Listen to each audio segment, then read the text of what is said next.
Welcome to another Evan Says. We're just going straight into it. Thank you guys for checking this out. We are at evansays.live. We are at Evan Wexel on everything social media. And of course, it is the holiday season. So why not get some of my lovely dumb books like The Spam Whisperer or a silly coloring book about sad animals on animal woes. Anyway, I'm here. I'm wearing my Patrick Ewing Knicks jersey. I'm wearing this secondary backup Yankees hat because there's a lot of New York sports stuff going on right now. And this is going to be stuff that might be very dorky, very specific just to me and my interests, but it is my podcast. So please tolerate it. But we'll clip it all up so you don't have to listen to everything. Either way. So, two big things happening right now in what I pay attention to in the New York sports scene. First up is the fact that there is a report that came out today by Shams that Giannis Antetokounmpo will be talking to the Bucks front office people about possibly breaking up. Now, there was a window over the summer where the Knicks were the only team talking to the Bucks about getting Giannis Antetokounmpo, the Greek freak, former NBA champion, a former MVP, defensive master. Definitely Knicks could use more defense, but I have reservations about this trade on this day where this all broke. Because here's the thing about Giannis and the Knicks. Like, obviously, if we could just trade Cat for Giannis, anyway, we would do that in a second. Giannis is also due to make a lot of money. Like Giannis, like Cat is making like $55 million a year. He's going to make in a year or two $60 million in a year.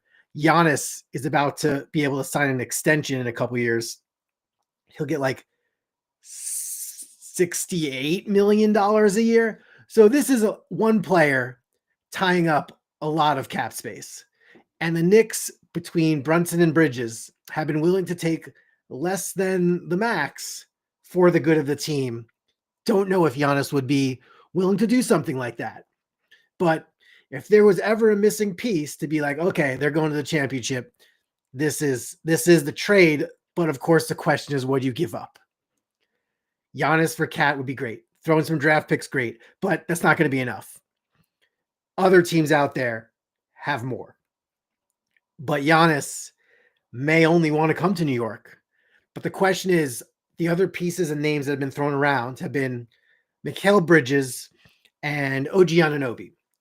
OG Anunoby is like defensive glue for the Knicks right now. So maybe we lose him, but we gain Giannis. He's the defensive glue for the team. That can work. But OG does not have to be the top guy every night. He can be the top guy a few nights when it's needed. So there's some flexibility with him. I really liked when he came over in the trade from the Raptors.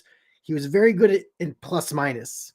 Now, I know that's not a stat that necessarily a player directly causes, but the circumstances of seeing what happens to a team when that player is on the floor, to me, is like the most valuable statistic. Plus minus, I would take more than assists, maybe rebounds, points. I just feel like plus minus is like, what's the condition of the team when that person's on the floor? Like that's the shortcut in my eyes. Another piece been floated out there was Mikal Bridges, but we just extended him. We have to wait 6 months since the extension. The thing about Mikal is he's never hurt. He's played in like 600 games in a row, and he's having a really good season. If it was maybe Tom Thibodeau coaching the team and it was more of the same as last year, we'd be willing to trade Mikal, but his value would be a lot further down. He is having a great season, and he's a flexible player. He's very versatile. He's really good on defense. He just knocked down 8 threes against Boston, and he's someone that like he has the camaraderie with obviously Josh Hart, Brunson, and do you break that up after already trading for Cat to break up the other Nova guy, Dante DiVincenzo? It's worth it. The thing about Giannis, and I was looking this up before I came on the podcast, I want to just get this. He is not always the healthiest player. Like Mikal Bridges is always there for you. OG Anunoby has had issues. So I don't mind throwing in OG more than I mind it less because OG misses time himself, and sometimes plays a little, maybe just ankles and hamstrings. Like there's just things, elbows that he runs into. Giannis is no like the Iron Man necessarily. 2019, right ankle sprain, ankle issues. 2019, quad issue. 2019, back issue. Early 2020, back issue. 2020, early 2020, hamstring issue. Fall 2020, ankle problems. 2021, back injury. 2021, knee issue. 2021, knee related problems. 2021, ankle leg issue. 2021, calf strain. 2020, now he's healthy. 2022, 2023 for the most part, but he did miss some playoff games. 2024 illness, knee issues in 2024, back injury, knee, calf, foot. 2025 shoulder injury, foot issues, groin issues, and now tonight, on the night that this news breaks about him talking to leadership at the Bucks, he went down with a right calf strain, and that will cost you some weeks. Luckily, it's not an Achilles, but if he comes back too soon, as we've seen with like Kevin Durant and Kobe and other players, like the calf or Halliburton, the calf can turn into an Achilles issue. So I'm a little more hesitant these days to trade Giannis because I don't know if he's the durable superhero that we all think he can be. And here's the thing about this Knicks team right now. Not a finished product, maybe still getting used to the coach, but this roster suits Mike Brown a lot more than it suits Tom Thibodeau. Like it just feels like every player in the rotation is a weapon, even if they're not even playing that great. Like Yabusele doesn't have that many great games, but he just feels like he's a weapon when he comes on the floor. Jordan Clarkson is a weapon and comes on the floor. Tyler Kolek, my guy, when he comes on the floor, he gets the assists, he makes some threes, and he's a weapon. And all the starting lineup is still a weapon. Keeping Mitch healthy, he's staying healthy, he's a weapon. So I just feel like there's this. I'm not worried about when the games get tighter. I feel like this team will always know how to get the next shot and the next basket. Will they be able to stop people? I think when OG comes back, they will be. I think this can be a pretty set group. I think Kolek is their backup point guard. And I have all the faith in the world. I think that the Knicks are more of a threat than they were last year. Now, I think 2 years ago when they were all like falling down with injuries towards the end, I think that team was the grittiest, toughest, with, if they were healthy, great team that was like set to, I think, just will themselves further than they made it in the playoffs. But I think this team has less of that hesitation that you feel when you watch them on, can they really get it done against the good teams? And the Knicks have beaten some good teams already this year. We have to see how they stack up against the great teams out west, how they stack up against the Nuggets and the Thunder, which are like 21-1. And even the Lakers are pretty good right now. So I think the Knicks are in a good place. I feel like they can win every game at any given time. So that's where I am with Giannis. I don't think we need to rush to trade for him. I don't think we need to get rid of all the other draft picks we have and throw in McHale and OG and Josh Hart. I don't want to do a Carmelo Anthony style trade. That was a horrible trade. That Carmelo trade like set the Knicks back like 5 years. And then Phil Jackson came in 5 years after, set the Knicks back another 5 years. And finally, we're not being set back anymore. I think if Leon Rose can work his magic and get a third team, fourth team into this and basically make it Cat and some pieces that don't involve the current starting lineup, obviously I'd go for that. I think there is hope there. So let's see. We'll see. Maybe in a couple weeks, this is going to get resolved. Maybe before the end of the year. It'll be crazy. But, when Knicks have had big transactions and big press conferences, I'm just thinking back to like Juan Soto, Aaron Rodgers. How have those big acquisitions played out since they arrived? Soto's had an okay year, good year for him, but it wasn't what we needed, what the Mets fan base needed and the team needed. So that's one thing.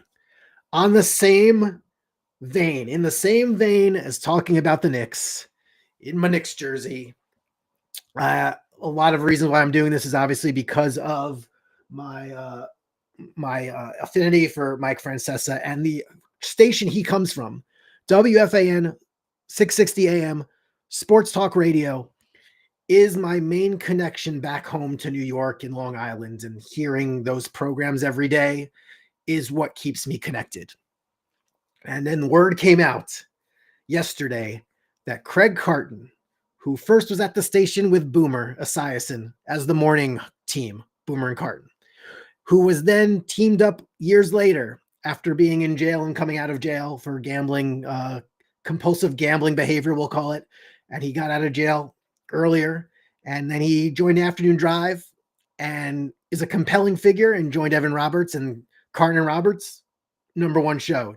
Carton has a Midas touch because he's very entertaining. He's on the same kind of skill set that a Howard Stern has, in terms of he can make anything very interesting. Doesn't know like the nuts and bolts necessarily of sports, doesn't need to know the nuts and bolts of sports. I know he's tried to do that maybe when he was at Fox, but he can create entertainment out of everything. He can also create an argument out of anything, and he can just bring something out of thin air and milk it and make it the argument or the talking point for the next hour of the show. And that's something actually Evan Roberts has gotten really good at. And I feel like that's how Carton may have rubbed off on Evan Roberts, in terms of, because now, like when Carton and Roberts was on the air, the show rotated around Craig. Like Evan played off him. Now if you listen now to the afternoon show, which is Evan Roberts and former Giants running back Tiki Barber, Evan is the center, is the hub, the center axis of that entire show at all. He's like the maestro that conducts where everything is going. But Craig Carton's going to come back. He left WFAN for more money at Fox Sports. Didn't go that great. Just still does a podcast, but there's mutual interest to bring him back. So here's I'm going to give you what the station looks like now with the main players, like during the business hours, on who's on the air and what that show's like. So right now, Boomer Esiason, Greg Giannotti in the mornings, solid show, great show. And I think it mixes humor and sports knowledge, and just like the everyman kind of learning about what the fan should understand about the various things they bring up on the show.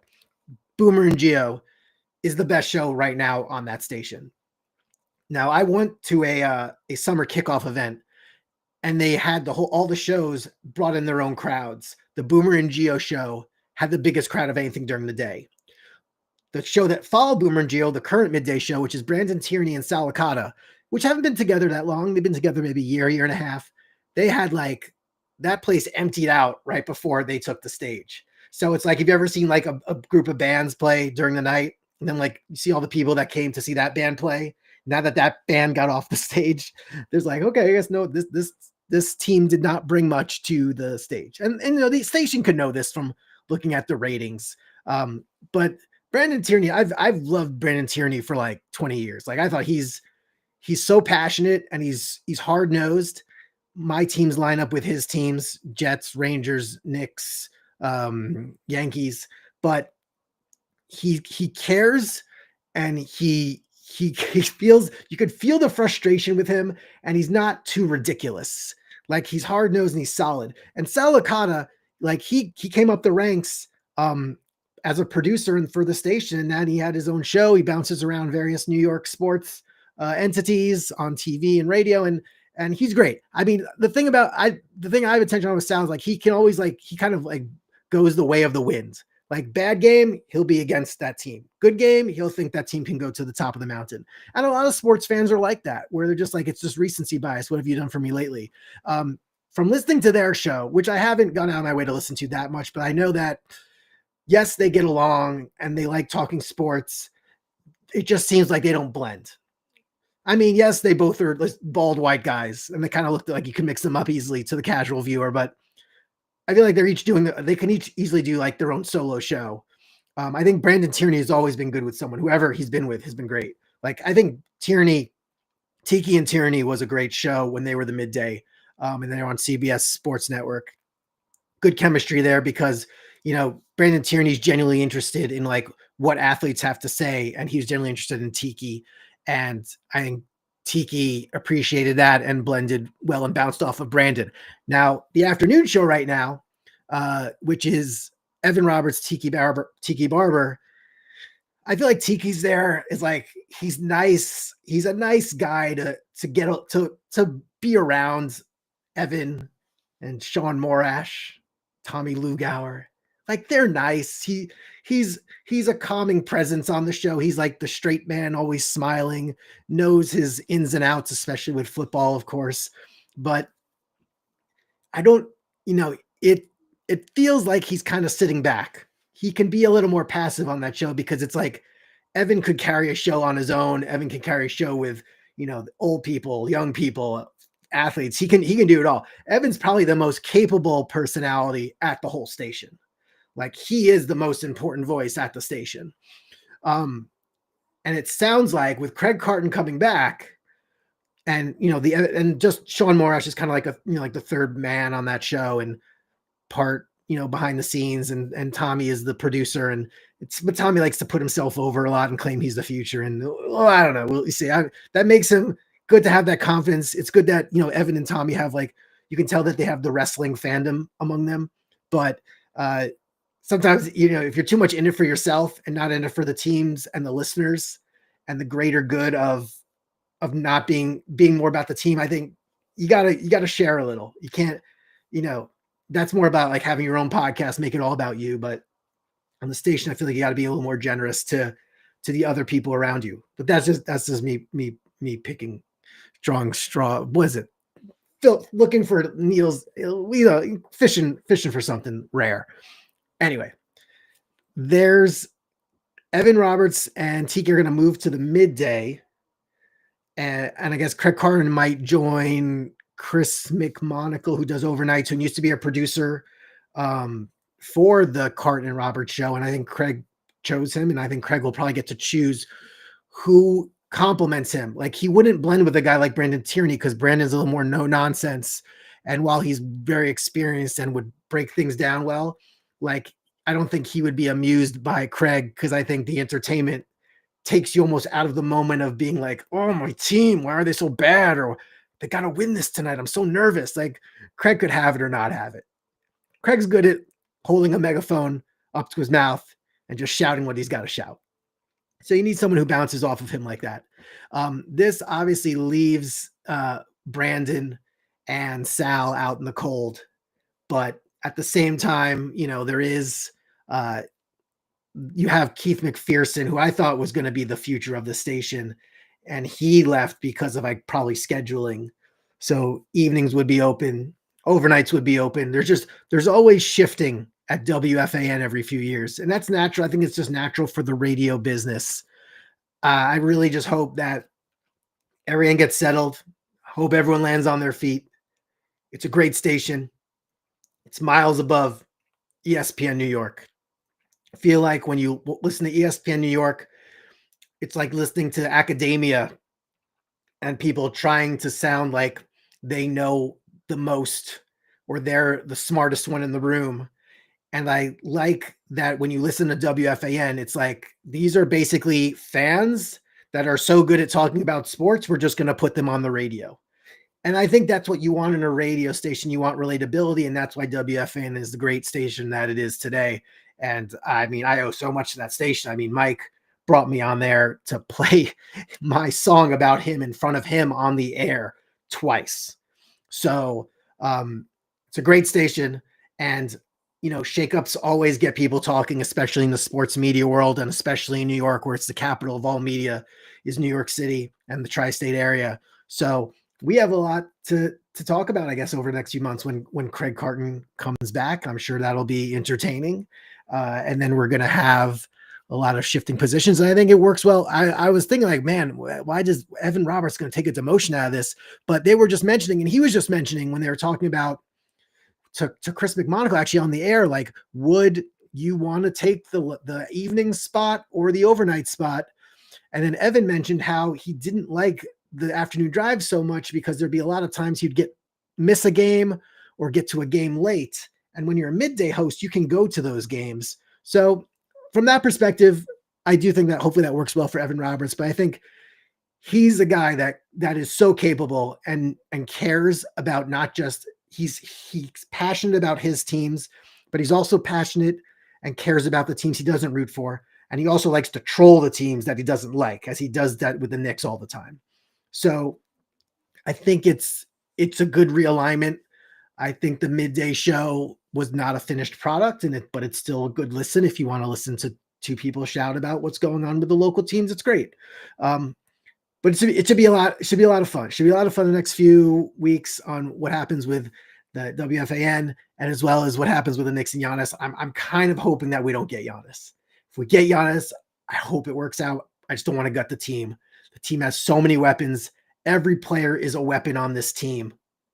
So let's just get it done. This is the group that we go to battle with. I think Cat's actually been playing really hard this year. Like I've been watching him. I've been watching more Knicks this year than last year. And I feel like he hustles as much as he can. I mean, he's not a quicker, nimble player necessarily. He's a big hurling like body that sometimes he looks like he lumbers, but I think if he starts to realize like I could just drive to the basket like every possession, like no one's clogging the lane. Like 20 of the 30 teams in the NBA don't have anyone that would stop Cat if he was going to try to drive to the basket. So hopefully he realizes that and can be the inside threat. I think the Knicks have lots of outside threats.